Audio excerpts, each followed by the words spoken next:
കഴിഞ്ഞ 10 വർഷത്തിൽ 10 ഇരട്ടിയോളമാണ് ഡിജിറ്റൽ മാർക്കറ്റിംഗ് ഇന്ത്യയിൽ ഗ്രോ ചെയ്തിട്ടുള്ളത്.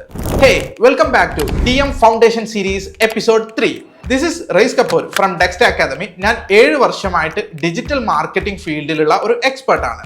ഇന്ന് നമ്മളുടെ ഈ ഒരു വീഡിയോയിൽ ഇന്ത്യയിൽ ഡിജിറ്റൽ മാർക്കറ്റിംഗിൽ എത്രത്തോളം ഗ്രോത്ത് ഉണ്ട് എന്നുള്ളതാണ് നോക്കാൻ പോകുന്നത്. ഇന്ത്യയിൽ ഇന്ന് 850 മില്യണിലധികം ആക്റ്റീവ് ഇന്റർനെറ്റ് യൂസേഴ്സ് ഉണ്ട്.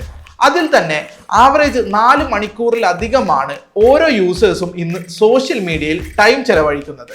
സോ അതുകൊണ്ട് തന്നെ ഇന്റർനാഷണലി വന്നിട്ടുള്ള ഗ്രോത്ത് പോലെ തന്നെയാണ് ഇന്ത്യയിലും ഡിജിറ്റൽ മാർക്കറ്റിംഗിനും സോഷ്യൽ മീഡിയ മാർക്കറ്റിംഗിനും ഗ്രോത്ത് വന്നിട്ടുള്ളത്.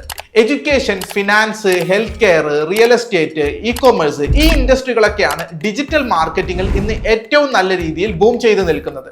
സോ ഇത്രയും ഡിജിറ്റൽ മാർക്കറ്റിംഗ് ഗ്രോത്ത് ഇന്ത്യയിലും പുറത്തും കൂടി വരുന്നതോട് കൂടിയിട്ട് തന്നെ ഡിജിറ്റൽ മാർക്കറ്റിംഗ് കരിയർ ഓപ്പർച്യൂണിറ്റീസും ഒരുപാട് നല്ല രീതിയിൽ ഇൻക്രീസ് ചെയ്ത് വരികയാണ്. സോ ഡിജിറ്റൽ മാർക്കറ്റിംഗ് നിങ്ങൾക്ക് ഓഫ്ലൈൻ ആയിട്ടോ ഓൺലൈൻ ആയിട്ടോ പഠിക്കാൻ താല്പര്യമുണ്ടെങ്കിൽ താഴെ ഡിസ്ക്രിപ്ഷനിൽ ഞാൻ ലിങ്ക് കൊടുത്തിട്ടുണ്ട്. അതുവഴി നിങ്ങൾക്ക് ഞങ്ങളെ കണക്ട് ചെയ്യാം.